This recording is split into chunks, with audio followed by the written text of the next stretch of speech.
2.4 crore. 2.4 crore is a huge amount of money. Daily ரூ. 100 மாதம் ரூ. 3000 வருஷம் வருஷம் ஒரு 10% இன்க்ரிமெண்ட் பண்ணிட்டே போங்க. இப்படி மியூச்சுவல் ஃபண்டில் 25 இயர்ஸ் 30 இயர்ஸ் நீங்கள் லாங் டேர்ம் இன்வெஸ்ட் பண்ண 59 லேக் உங்கள் டோட்டல் இன்வெஸ்ட்மெண்ட். உங்கள் வேல்யூ பார்த்தீங்கன்னா 2.4 கோர் இருக்கும். அதை தூக்கி ஃபிக்ஸட் டெபாசிட் பண்ணிங்கன்னா மாதம் 1.25 லட்ச ரூபா வருதுன்றாங்க.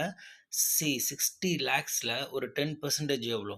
6 லேக்ஸ் இல்லை 5 லேக்ஸா? 6 லேக்ஸ் மட்டுமே நீங்கள் அதே மியூச்சுவல் ஃபண்டில் லம்சமாக இன்வெஸ்ட் பண்ணுங்கள். அதே 25 இயர்ஸ் 30 இயர்ஸ் வெயிட் பண்ணுங்கள். க்ரோத் இதுக்கு மேலே இருக்கும். இல்லை இதே க்ரோத் 2.4 க்ரோர்ஸ் வரும். ஸோ 60 லேக்ஸ் இன்வெஸ்ட் பண்ணுறதுக்கும் 6 லேக்ஸ் இன்வெஸ்ட் பண்ணுறதுக்கும் கிட்டத்தட்ட 10 மடங்கு கம்மி. பட் லம்சமாக ஒன் ஸ்ட்ரெச்சில் அந்த யூனிட்ஸை வாங்குறீங்க. என்ஏவி ஒரு 10 ரூபாய்க்கு வாங்குறீங்கன்னா 100 ரூபா போகும்போது 10 டைம்ஸ் ப்ராஃபிட். ஸோ இதில் வந்து உங்களுக்கு இன்வெஸ்ட்மெண்ட் கம்மி. பட் இனிஷியலாக கொஞ்சம் அதிகமாக இன்வெஸ்ட் பண்ணுற மாதிரி இருக்கும். பட்